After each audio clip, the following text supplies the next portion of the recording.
ইসরায়েলের রাজধানী তেল আবিবে আবারও ক্ষেপণাস্ত্র বৃষ্টি ঝরিয়েছে ইরান। এতে সেখানে ব্যাপক ক্ষয়ক্ষতি হয়েছে।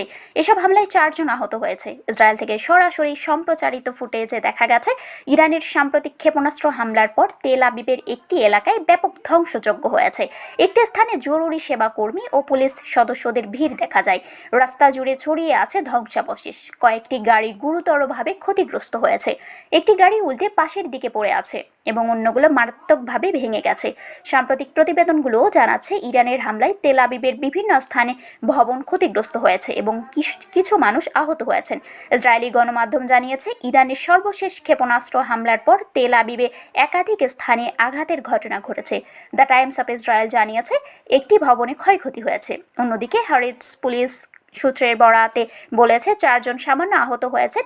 ইসরায়েলের জরুরি চিকিৎসা সেবা জানিয়েছে তারা দেশের কেন্দ্রীয় অঞ্চলের একাধিক স্থানে উদ্ধার ও চিকিৎসা দল পাঠিয়েছে। শারমিন শিমু, বরেন্দ্র টেলিভিশন।